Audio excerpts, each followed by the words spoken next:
रुचिका जी। श्री हरि।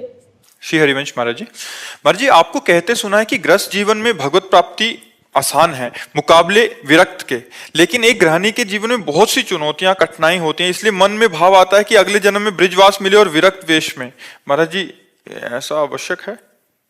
ब्रजवास मिले तो बढ़िया बात है, विरक्त भेष भी मिले ये भी बढ़िया बात है, लेकिन विरक्त भेष कितनी कठिनाइयों से गुजरता है, मतलब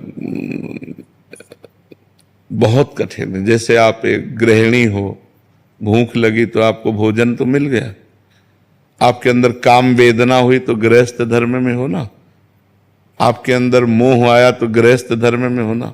लेकिन एक विरक्त को, जो भगवान के मार्ग पर, उसके अंदर काम वेदना आई, अब उसे केवल सहना है, केवल सहना है, दूसरा कोई उपाय नहीं है। अंदर ही अंदर वो सह रहा है, व्याकुल हो रहा है, अंदर व्यथा पैदा हो रही है। सोचो, मतलब थोड़ी देर अलग होकर के सोचो, गृहस्थ से अपने को अलग मान के देखो। अब आपको रहना कहाँ है, अब आपको खाना कहाँ है, अब आपके अंदर जो वासनाएं हैं, आपका जो मनोरंजन आप खिलवाड़ समझते, माँ के प्रेम को तोड़ना, पिता के प्रेम को तोड़ना, भाई भाभी परिवार के प्रेम को तोड़ना, सबके प्रेम को तोड़कर भगा। ना भोजन मिल रहा है, न वास की व्यवस्था है, न कोई प्यार से बात करने वाला है, जहाँ देखो वहीं सब तांडव माया का दिखाई दे रहा है, कहाँ भाग के जाए, किससे जाए। तो इसलिए वो हमें लगता है कि विरक्त होना बहुत कठिन मार्ग निर्वाह। साल 2 साल हो, पूरे जीवन है, साल 2 साल का नियम हो कि आपको ब्रह्मचर्य से रहना है, आपको वैसे रहना, चल जाएगा। पूरे जीवन नियम से रहना, मान लो 40 साल 50 साल संयम से रहा और थोड़ा सा गलती हो गई तो कोई मानेगा क्या उसको? गलती ही तो मानेगा उसको कि गलत है, ये गलत ही माने। ये नहीं मानेगा कि 50 साल से लड़ रहा है, आज कहीं फेल हो गया तो चलो क्षमा करो, आगे बढ़ो। तो विरक्त भेष तो बहुत कठिन भेष है, मतलब अगर सही ढंग से चले। अब इधर उधर खान पान हो बात अलग है, लेकिन सही ढंग से चलने में तो हमें लगता है गृहस्थी में एक जैसे किले के अंदर रहकर लड़ाई लड़ना और एक मैदान में युद्ध करना। तो मैदान में युद्ध है, खुले चौड़े पर मैदान में युद्ध है संत का, और गृहस्थी में किले के अंदर की लड़ाई है। काम क्रोध लोभ मोह मद मत्सर ये 6 शत्रु आक्रमण करते हैं, तो सारी व्यवस्था गृहस्थी में होती है। आप उनको भोग करके उनके प्रति घृणा करके निकल सकते हो, लेकिन वो ना भोगा है और घृणा करता है तो मन उसी में आसक्त हो रहा है, बार बार उसको विक्षेप पड़ता है बार बार, पर भजन के प्रभाव से धीरे धीरे फिर उनको दबाकर आगे बढ़ता है। तो हमें लगता है ये मांगो कि प्रभु मुझे चाहे गृहस्थ में रखो चाहे विरक्त में, पर आपके चरणों का चिंतन बना रहे, ये मांगा जाए। अगर भजन में मन है तो चक्रवर्ती सम्राट हैं अम्बरीश जी महाराज, और महाभागवत हैं, परम भागवत है। जनक जी महाराज राजा हैं और परम ज्ञानी हैं। तो हमें लगता है हमें भगवान से भजन मांगना चाहिए। गृहस्थ विरक्त जहां मन आवे तहां रखो, पर हमारा मन हमारा चित्त आपके चरणों में लगा रहे। क्यों?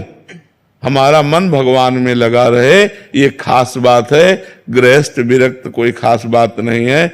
गृहस्थी में वो भजन कर रहे हो बहुत बढ़िया है, विरक्ति में वो भजन नहीं कर रहा तो बेकार जीवन है। तो हमें विरक्ति या गृहस्थी की तरफ ध्यान नहीं देना चाहिए, हमें भगवान की तरफ ध्यान देना चाहिए, भगवान की तरफ। अच्छा, सबसे बड़ा विरक्त वो है जिसके अंदर कोई भोगों की इच्छा नहीं। आप अगर गृहस्थ में रहकर कोई इच्छा नहीं करती, पति की सेवा में परिवार की सेवा में पति की इच्छा का पोषण कर रहे हैं, हमारी कोई इच्छा नहीं, तो आप संत हैं, आप भगवान की प्रिय भक्त हैं। तो हमें लगता है हमें भक्त बनना चाहिए, भगवान का चिंतन करने के लिए, भगवान के लिए तड़पना, भगवान के लिए रोना, ये कहीं भी हो सकता है। हम अगले जन्म के लिए क्यों निमंत्रण दें? हम इसी जन्म में भगवान का चिंतन करके भगवान को प्राप्त हो। क्यों? इसमें ऐसा बोला जाता है कि तुम गृहस्थ में हो, तुम्हारा परिवार है, पहले उसको देखो। हाँ, तो अच्छी बात है, परिवार रूप में भगवान है, उनकी सेवा करना चाहिए। अब हम सुबह से लगे आप लोगों की सेवा में, तो हमारी भी तो विरक्त होकर के क्या हम कर रहे हैं? संसार की तो सेवा कर रहे हैं, तो तुम्हें भी तो परिवार की सेवा करनी है। विरक्त का मतलब थोड़ी कपड़ा रंग करके बैठ जाना, बैठना नहीं है। समाज की सेवा करो, भजन करो, संयम से रहो। तो वही बात गृहस्थी में, अच्छे आचरण करो, नाम जप करो, परिवार की सेवा करो, क्या परेशानी है?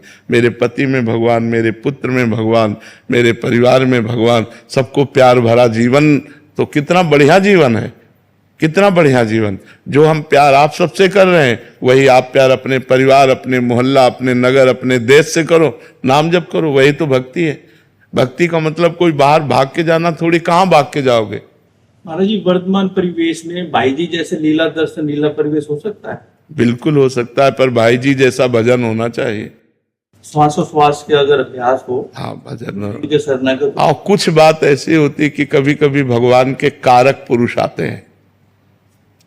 जैसे भाई जी हैं, वो कोई साधक नहीं है, वो कारक पुरुष हैं।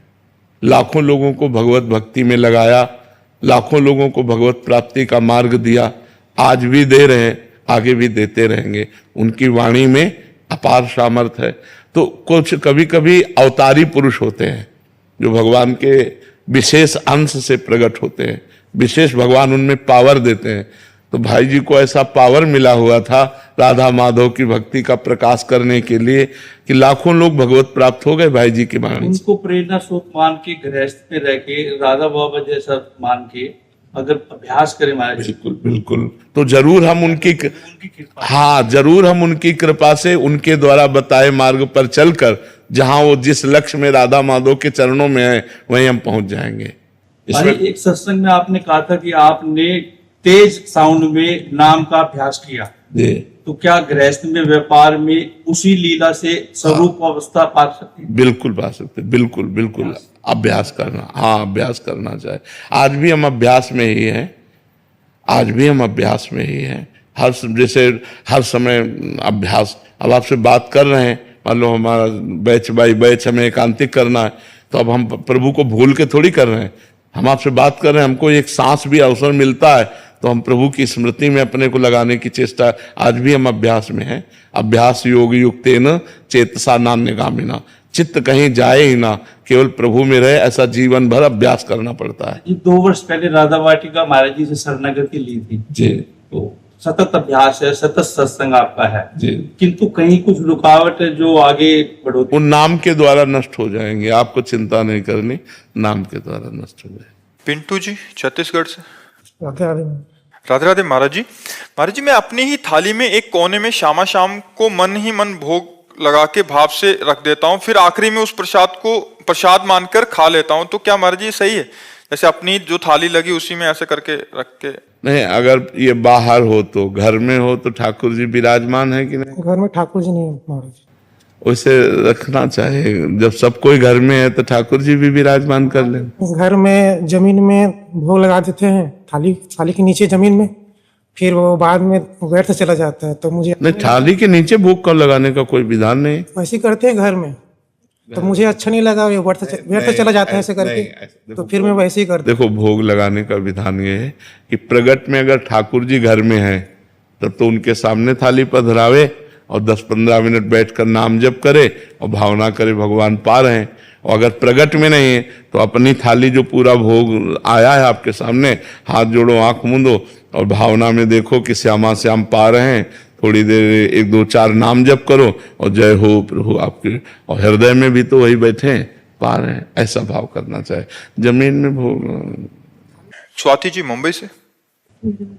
श्री हरिवंश महाराज जी, गुरुदेव, ये शरीर रहते हुए लालजू और लाडली जू से मिलना है, उनके दर्शन करना चाहती हूँ, मुझे अपनी तरफ से क्या प्रयास करना है? ये तो हो जाने, वो प्रयास से तो मिलते नहीं, प्रयास से नहीं मिलते हैं, तड़पने से मिलते हैं। वो तड़पन आ जाए हृदय में कि जिया न जाए, दरस बिन दूखन लागे नैन। नहीं खान पान ते भावे है, नहीं कोमल वसन सुहावे है, सब विषय लगे ते खारा है, हरियासिक का मग्न्यारा है। बस हृदय एक कराह रहा है, एक अंदर आर्त भाव, कम मिलोगे कम, तब मिलते हैं। वो साधन भजन तो तड़पन के लिए है, लालसा के लिए है, लेकिन मिलते प्रभु तभी हैं जब रो रो करके हम उनको पुकारते हैं। कबीरा हंसना छोड़ दे, रोने से कर प्रीति, बिन रोए किन पाइया प्रेम प्यारा मीत। ऐसा भजन होने लगे कि एक एक नाम आंसुओं से डुबो डुबो कर हमने राधा राधा राधा फिर वो कृपा करें और हमारे सामने प्रकट हो जाता है।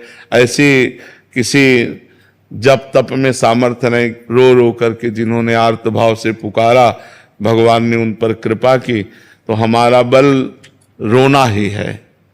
रुदुस्वरम राजन कृष्ण दर्शन लालसा। गोपी जनों ने जब हर उपाय कर लिया और भगवान प्रकट नहीं हुए तो सब एकत्रित होकर रोने लगी, और जब आर्त भाव से रोने लगी तो तासा माविर भूत छौरी समय मान मुखाम्बुजा पीताम्बर धरा सृग्वी साक्षात मन मन मन था। भगवान पीताम्बर धारण किए हुए काम को भी मूर्छित कर देने वाले, काम के भी मन को मथने वाले भगवान श्याम सुंदर उन्हीं के बीच में प्रकट हो गए। तो रुदु सुस्वरम राजन, रोने से बिन रोए किन पाइया प्रेम पिया। तो भगवान के लिए रोना आए, हमें तड़पना आवे। जैसे भूख में हमें केवल भोजन सुवाई देता है, प्यास में केवल पानी सुवाई देता, रबड़ी नहीं सुवाई देगी। हम बहुत प्यासे हों और हमको रबड़ी दी जाए धौटा तो हमको अच्छा नहीं लगेगा, हमें लगेगा पानी पिलाओ। ऐसे ही हमको कुछ अच्छा न लगे, लगे भगवान मिल जाए, भगवान मिल जाए। अब केवल भगवान चाहिए, तब भगवान मिल जाते हैं कृपा करके। साधन तो यही है कि श्रवणम कीर्तनम स्मरणम विष्णुपाद सेवनम अर्चनम वंदनम दास्यम सख्य आत्मनिवेदनम। भगवान की नवधा भक्ति की जाए तो उससे प्रेम लक्षणा, और प्रेम लक्षणा से भगवान की प्राप्ति। निरंतर नाम जप मतलब चिंतन के लिए क्या क्या? निरंतर नाम जप के प्रयास क्या करना चाहिए उसके लिए? अब भोजन शुद्ध होना चाहिए, सात्विक होना चाहिए, आचरण पवित्र होना चाहिए, अधिकतर मौन रहना चाहिए, किसी की निंदा स्तुति न करनी चाहिए, न सुननी चाहिए। कम से कम 5 घंटा केवल सोए, 24 घंटे में 5 घंटे बहुत पर्याप्त है नाम जापक के लिए सोना। और हर समय उठते बैठते चलते फिरते जिह्वा से उपांशु नाम जप का अभ्यास करे तो फिर मानसिक होने लगता है। नायक विवेक सिंह जी, भारतीय सेना से। जय श्री राधे राधे पूज्य गुरुदेव जी। महाराज जी, यदि मैं मन ही मन नाम जप करता हूँ और होठ नहीं हिलाता, सिर्फ जीव तालु एवं दंत का स्पर्श होता है, तो क्या वो नाम जप भगवान तक पहुंचता है? हाँ, बहुत सुंदर, बहुत सुंदर, बहुत सुंदर, ठीक चल रहा है। क्या मानसिक जप पूर्ण और सही माना जाता है? हाँ ठीक है, वही पूर्ण है, ये मानसिक ही पूर्ण है। मानसिक तो क्या कहना है, अगर जब चलने लगे मानसिक तो सर्वोपरि मानसिक जप है। जैसे हम राधा राधा राधा राधा राधा, तो ये वाचिक हुआ, ये उपांश हुआ, ये मानसिक है। मानसिक में अंदर चल रहा है, हम सुन रहे हैं, वही राधा नाम देख रहे हैं, उसी में डूब रहे हैं, तो ये तो 10 गुना बढ़ करके है। जैसे यज्ञ आदि से बढ़कर 10 गुना नाम जप है वाचिक, और वाचिक से बढ़ करके उपांशु है, और उपांशु से बढ़ करके ये मानसिक है, ऐसा महापुरुषों ने कहा है। गुरुदेव, ये नाम का जो चिंतन होता है वो मंत्रों का, अक्षरों का, तो वैखरी वाणी से तो मुंह से जप करते हैं? नहीं नहीं, वैखरी वाणी से चिंतन करते हुए मंत्र नहीं जपा जा सकता, नाम तो जपा जा सकता है। तो जैसे आप कहते हैं कि पश्यंती में जब जाता है तो नाम मंत्र का चिंतन होने लगता है, तो जैसे नाम, तो ये चिंतन जो है शुरू से प्रयास करना पड़ता है या जब उतर जाता है नीचे तब उसका चिंतन होने लगता है? वैसे प्रयास भी करना पड़ता है, और जब उतना जप हो जाता है उपांश तो अपने आप वो मानसिक में आ जाता है। जब हमारा मन पवित्र होने लगता है तो हमारा मन पकड़ने लगता है, नाम को पकड़ने लगता है। देखो ऐसा नहीं कि अभी नहीं पकड़ रहा, 10-20 बार तो पकड़ ही लेगा अपने आप। जैसे विषयों में भागता है, अगर 5 बार भी पकड़ लिया तो 5 बार तो पकड़ा। जहां 1 बार नहीं पकड़ता था तो वहां 5 बार मन तो लगा जपने में। तो ऐसे हम धीरे धीरे जब अभ्यास करने लगते हैं तो मन लगने लगता है। प्रयास भी करें, बार बार राधा नाम लिखें, उसी का दर्शन करें, उसी का श्रवण करें, उसी का उच्चारण करें, इससे धीरे धीरे मन पकड़ने लगता है। जैसे ऐसे अंदर सुनाई तो दे लेकिन चिंतन ना हो तो मानसिक? कोई बात नहीं, तो भी जप चलेगा, तो भी माना जाएगा, आप जप चलाओ। सौरभ जी, महाराष्ट्र से। राधे राधे। राधे राधे महाराज जी। महाराज जी, क्या ये सही है कि एक गुरु से दीक्षा लेने के बाद किसी अन्य गुरु का अनुसरण करना जहां उन्हें शांति और प्रेम की प्राप्ति हो रही है? देखो, एक चीज ध्यान रखना है कि शिक्षा गुरु हम 100-200 बना सकते हैं। जैसे 24 शिक्षा गुरु बनाए दत्तात्रेय जी महाराज ने, लेकिन दीक्षा गुरु, हमने दीक्षा ले ली, जैसे गुरु ने कहा राम राम जपो, अब हम राम राम जप करेंगे और 100-200 संतों से मिलेंगे, उनके अनुभव सुनेंगे, हमें जिन संत की बात अब अच्छी लगी वो बात हम जीवन में स्वीकार कर लेंगे। पर हमें लगता है कि गुरु, जो मंत्र दीक्षा वाला गुरु एक ही होना चाहिए। शिक्षा गुरु अनेक किए जा सकते हैं, शिक्षा हम कहीं भी बैठ करके सुन सकते हैं। मान लो हमको अपने गुरु के वचनों में दृढ़ विश्वास करने वाले अगर हमको 100 संतों के वाक्य मिले तो हमारी बात बन जाएगी। लेकिन हमें अपने गुरु पर अश्रद्धा नहीं करनी चाहिए, अपने गुरु मंत्र पर अश्रद्धा नहीं करनी चाहिए। यदि हम अपने गुरु द्वारा दिया हुआ मंत्र और नाम जप करेंगे और सब संतों का संग करें और अपने गुरु के अनुकूल बात सुने, बात समझना है, सब संतों का संग करें पर बात वही पकड़ें जो हमारी साधना को पुष्ट करे, तो हमारी बात बिगड़ेगी नहीं। हम चाहे 100 संतों से संग करें, हमारा कुछ नहीं बिगड़े। अब ये नहीं कि हम जहां संग किया वहीं गुरु बना लिया, फिर उनको छोड़ा, फिर उनको, ये ऐसे नहीं। गुरु एक है, शिक्षा दीक्षा सत्संग हम हजारों जगह सुन सकते हैं, तो वो बात अलग है। हम जो मंत्र दीक्षा लिए हैं वो एक ही जगह से, ऐसा चलना चाहिए हमें लगता है। और अगर गुरु पर अश्रद्धा हो जाए तो गुरु मंत्र पर तो अश्रद्धा नहीं होनी चाहिए ना। मान लो गुरु से आपका मन नहीं मिलता किसी भी कारण से, तो गुरु जी ने कहा है कि आप राधा राधा रटो, तो आप राधा राधा रटो, उसी से कल्याण हो जाएगा। दूरी बना लो, राधा राधा रटो, कल्याण हो जाएगा। निंदा करने की जरूरत क्या है, गुरु बदलने की जरूरत क्या है, हमें तो ऐसा लगता है। क्यों महाराज जी, इसमें थोड़ा सा विस्तार चाह रहा था। महाराज जी, जैसे कुछ हर एक संत भगवान के सिद्धांत अलग अलग होते हैं, साधना पद्धति के जो तो उसी में हमने कहा जो अपने गुरु सिद्धांत से बात मिलती हो, जो हमारे गुरु वचनों को पुष्ट करता हो, वही सत्संग हमें स्वीकार करना चाहिए और सुन सबका लेना चाहिए। कभी कोई संत भगवान जो वरिष्ठ होते हैं उन्होंने कोई आज्ञा कर दिया जो गुरुदेव के सिद्धांत से थोड़ी अलग जा रही है, नहीं तो मानना वो मतलब सुन लें बट अपने गुरुदेव या उनके आगे प्रस्तुत कर दें। नहीं मानना चाहिए, अपने गुरु के सिद्धांत से ही चलना चाहिए। जो सत्संग हमारे गुरु जी के सिद्धांत को पुष्ट करता है हम वही बात मानेंगे, हम अन्य बात नहीं। संत अवज्ञा तो नहीं हो जाएगी? नहीं, इसमें प्रगट में वैसे हमें लगता है कोई भी सुलझा हुआ संत आज्ञा ही नहीं करेगा, कोई भी सुलझा हुआ संत ऐसी आज्ञा ही नहीं करेगा जो आपके गुरु से आपको अलग करे, आपके गुरु के सिद्धांत से आपको अलग करे। अगर ऐसी आज्ञा है तो मुझे लगता है फिर नहीं माननी चाहिए।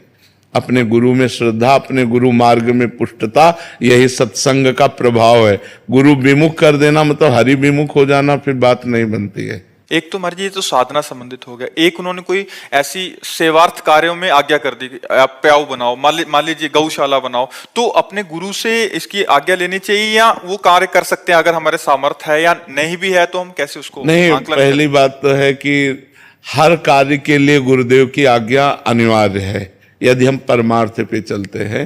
देखो, भगवान राम धनुष उठा रहे हैं तो गुरु ही प्रणाम मन ही मन कीन्हा, पहले गुरुदेव के चरणों में प्रणाम किया फिर धनुष उठा। मतलब हर एक कार्य अपने गुरुदेव की आज्ञा, गुरुदेव को नमन। गुरुदेव, अब जैसे किसी संत ने कहा कि आप पौशाला खोलिए, जी महाराज जी, गुरुदेव भगवान से बात करते हैं, खुली बात है, हम अपने गुरुदेव भगवान से बात करते हैं और गुरुदेव भगवान सहमति दे देते हैं कि हाँ खोलिए, हमारे पास धन है तो हम पौशाला खोल देते हैं। लेकिन डायरेक्ट किसी बात को हम तब मानेंगे जब हमारे गुरुदेव की अनुमति होगी। हाँ, एक कोई आए थे तो कह रहे थे कि उन्होंने, किसी ने पूज्यजन ने बोला है कि 1 साल तक यहाँ भंडारा कराया जाए, तो मतलब वो इतना ज्यादा हो गया कि उनकी आज्ञा का उल्लंघन करें तब दिक्कत, और यहाँ से एक महाराज जी की एक दिनचर्या है उसमें बाधित हो रही है, हमारी साधना बाधित हो रही है, तो महाराज जी उसमें नहीं, इसमें हो जाता है। इसमें चाहिए कि अपने गुरु से आज्ञा ले लेनी चाहिए। अगर हमारे पास धन है और किसी संत ने कहा है 1 साल भंडारा करो, तो ये बात हम मानते हैं, पर हमारे गुरु जी की क्या इसमें अनुमति, आज्ञा है? बिना उनकी आज्ञा के हम नहीं कर सकते। ऐसा जरूर निष्ठा रखनी चाहिए, अपने गुरु जी से अनुमति और आज्ञा लेनी चाहिए, तभी बात सिद्ध होगी।